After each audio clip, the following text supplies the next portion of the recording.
In this episode of Urban Crime Stories, we will dive into the heartbreaking case of 20-year-old India Mackey, a young woman whose life was tragically cut short on November 18, 2019.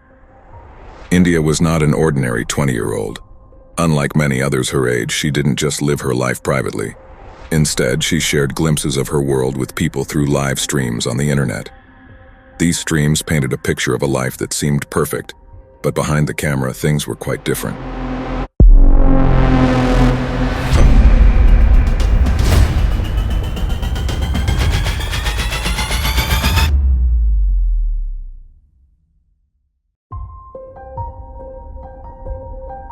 Born on November 18, 1999, India grew up surrounded by a bustling household filled with siblings and close friends. She attended Saginaw High School and was an active member of Gideon Christ Community Church, where she dedicated her time to volunteering. Beyond her commitments, India had a variety of interests, including acting, singing, and documenting her life experiences. However, tragedy struck on November 18, 2019, a day after she celebrated her 20th birthday. India's life came to a sudden and devastating end when her lifeless body was discovered in the back of a van. The cause: a fatal gunshot wound that shattered the promising future she had ahead of her. In the front seat of the van sat Kevin Dixon, India's boyfriend at the time, who had attracted the attention of the police due to his erratic driving. As authorities began to investigate further, they uncovered a dark and disturbing truth. India had been a victim of domestic violence.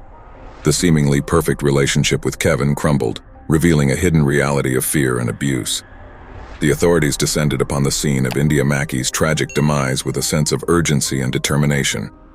The evidence they uncovered painted a chilling picture of the events that unfolded in the moments leading up to her death. It was revealed that India had been in a heated argument with her boyfriend Kevin, inside his van. Witnesses reported hearing raised voices and the sound of objects being thrown, hinting at the escalating tension between the couple.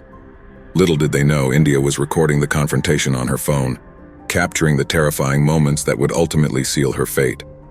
In the video, Kevin could be seen loading a handgun, his face contorted with rage as he issued threats towards India. The chilling sound of the gun being cocked echoed in the cramped confines of the van as Kevin wiped his fingerprints off a bullet with a callous disregard for the consequences of his actions. "You think I'm playing, huh?" he sneered, his words dripping with malice and intent. India, realizing the danger she was in, pleaded for mercy, her voice trembling with fear. But Kevin's resolve remained unshaken as he callously pulled the trigger, ending India's life in a burst of violence. The horror of the moment was captured in stark detail, etched forever in the digital recording that would serve as a damning piece of evidence against her killer. After extinguishing India's light, Kevin callously moved her lifeless body to the passenger seat of the van, a cold and heartless act that further underscored the brutality of his actions.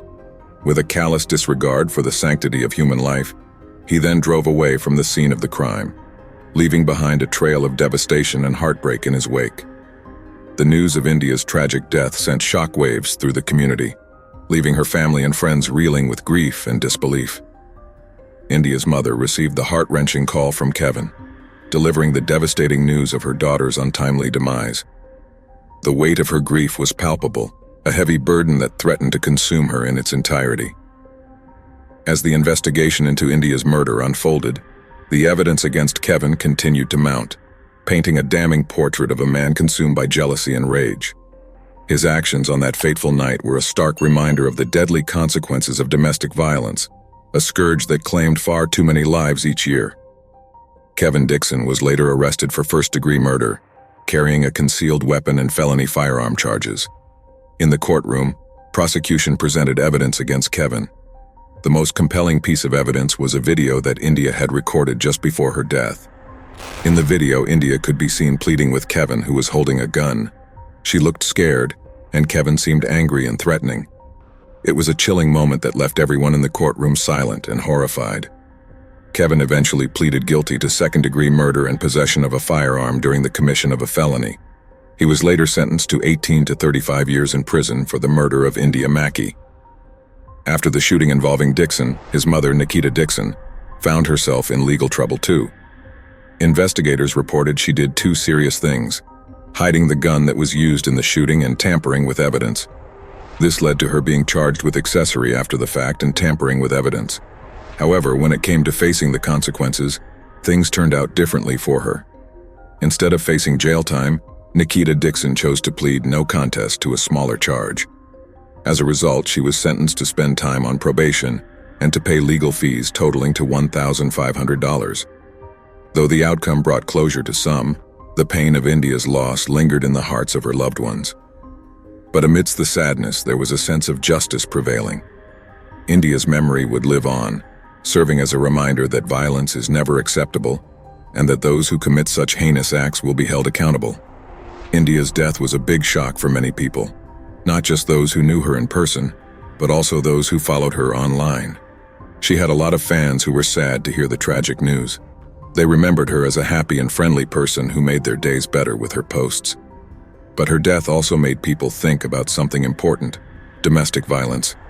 India's story reminded everyone that violence can happen to anyone, even someone who seems happy on social media. It reminds us that we should treat everyone with care, both online and in real life.